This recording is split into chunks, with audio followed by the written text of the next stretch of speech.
안녕하세요. 죽전동물 메디컬센터 안성호 원장입니다. 오늘 반려동물 건강사전의 주제는 치아 관리인데요. 치아는 단순 구강 문제뿐만 아니라 전신 건강이나 수명, 삶의 질에까지 영향을 줄 수 있는 매우 중요한 문제인데요. 어떻게 시작을 해야 될지에 대해 차근차근 한번 설명해 드리도록 하겠습니다.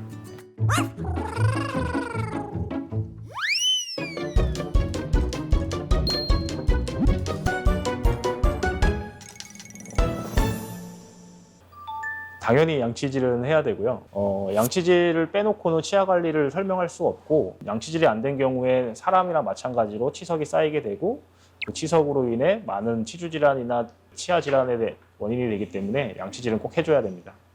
우선 치아가 당연히 아플 테니까 아픈 거를 표현하려고 애들이 여러 가지 증상을 나타내는데요. 제일 흔한 증상 같은 경우에는 우선은 원래 잘 먹던 건사료를 먹지 않는 경우가 굉장히 많습니다. 사료 앞에서 주저주저 한다든지 막 먹으려고 가다가 깜짝깜짝 놀라서 뒤로 물러선다든지 이런 증상도 간혹가다 있는 경우가 많습니다.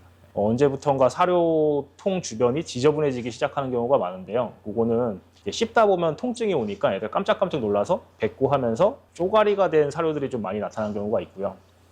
당연히 입 주변을 만지면 싫어할 거고, 입냄새 같은 경우는 당연히 나고, 또 하나는 사료를 잘 먹지 않는데 약간 부드러운 사료를 주면 잘 먹는다. 그러면 약간 치아 문제가 있나 한번 볼 필요가 있습니다. 원래대로 뭐 머리를 쓰다듬고 하는데 깜짝깜짝 놀라서 물려고 한다든지 하는 경우도 많고요. 발로 막 긁거나 뭐 바닥에 비비거나 이렇게 하는 경우도 굉장히 많습니다. 그러니까 아픈데 어떻게 자기가 하질 못하니까 어쩔 줄 몰라서 하는 행동인데, 보호자분들이 그런 것들을 확인이 되면 치아 문제가 있는지 한번 치아들을 한번 확인해 보시는 게 좋습니다.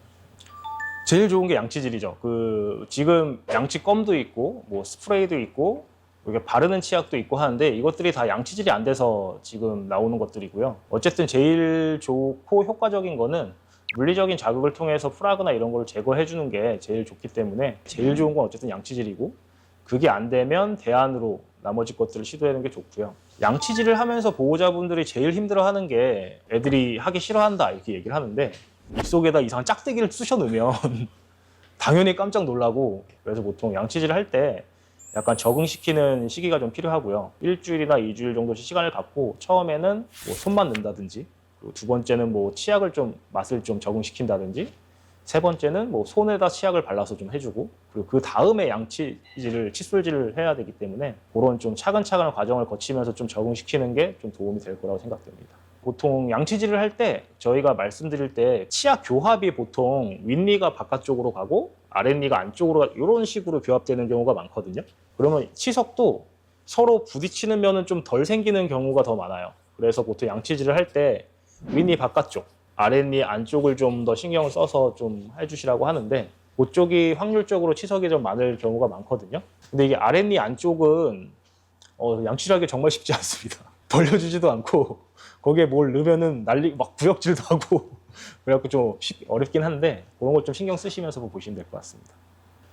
스케일링 같은 경우에는 치석이 생긴 경우에는 양치질만으로 잘 제거가 안 되기 때문에 스케일링을 하라고 하는데요. 스케일링의 시기는 딱 정해져 있지는 않습니다. 치아 관리가 잘 되면 사실은 뭐 스케일링 안 할 수도 있는 거고, 우선 당장 급한 경우는 그 치석이 좀 많이 쌓여서 치석 자체가 그 잇몸에 물리적인 자극을 주거나 하면서 잇몸 치주염을 유발시키게 되면은 그건 당연히 스케일링이 제일 먼저 시행돼야 될 상황이고요. 그렇지 않다고 하더라도 치석 양이 일정량 수준을 넘어서 양치질이나 이런 것만으로는 좀 한계가 있겠다 싶으면 스케일링 해주는 게 좋습니다.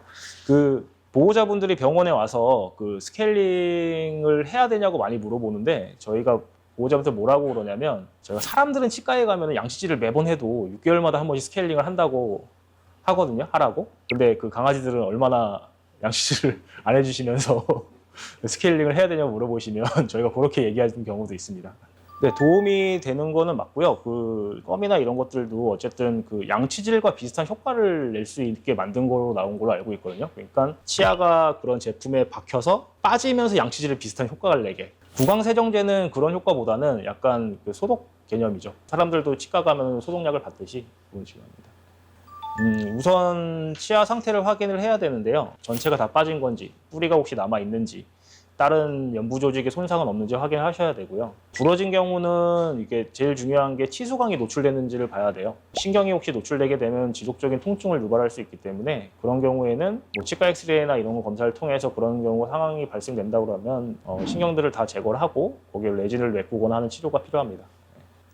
왜 그런 질문을 하시는지는 모르겠는데 고양이도 뭐 어차피 먹고 하는 건 똑같은데 양치질 당연히 해주셔야 되고요. 보면은 보통 고양이들 시석이 좀 덜 끼는 경향은 있는 것 같아요. 보통 고양이들 같은 경우에는 맨 마지막 어금니 쪽, 홈페인대 쪽에 좀 치석이 많이 끼는 경우가 많고 송곳니나 좀 작은 어금니 쪽에는 좀 덜 끼는 경우가 많긴 한데요. 그렇다고 해서 걔네들이 그런 치주질이나 치석이 없는 건 아니기 때문에 똑같이 관리해 주셔야 됩니다.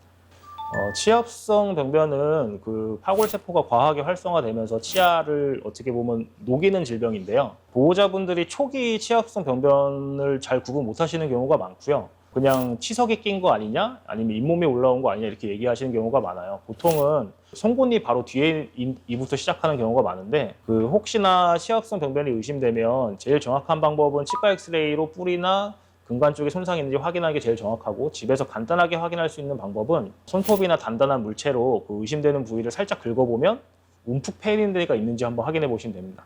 그러면 고기가 녹아서 파인되니까 그렇다면 병원으로 오셔서 한번 처치를 받으시거나 하시는 게 좋습니다. 그 치약 같은 경우는 사람이 쓰는 걸 굳이 쓸 필요가 있나 싶은데요. 이게 요즘에 다 그런 건 아닌데 그 첨가제들 그 사람한테 좋다 그래서 불소나 자일리톨 같은 게 첨가된 경우가 굉장히 많더라고요. 근데 그런 것들은 좀 양에 따라서 문제가 되는 경우가 많고 이게 사람들은 양치질하고 이렇게 헹궈서 뱉어내는데 강아지는 보통 다 먹는 경우가 많다 보니까 그게 양이 많지 않더라도 혹시 흡수돼서 문제되는 경우도 있기 때문에 굳이 사람 치약을 쓸 필요는 없다고 생각합니다. 강아지와 고양이 모두 구강질환은 삶의 질이나 수명에 밀접하게 관련될 수 있는 중요한 질환입니다. 사람이랑 똑같이 생각하시면 됩니다. 음식을 먹고 나서 양치질 해주면 좋은데 이게 쉽지 않으니까 근데 최대한 이렇게 해주면 좋다는 거 알고 계시면서 이게 여러 번 하다 보면 애들도 좀 적응이 되고 하면서 점점 쉬워질 가능성이 많고요. 어떻게 보면 그런 습관을 좀 기르면 병원에 덜 올 수 있는 상황이 만들어지기 때문에 보호자분이나 반려동물에도 많은 도움이 될 겁니다. 영상이 도움이 되셨다면 구독과 좋아요 부탁드리겠습니다. 감사합니다.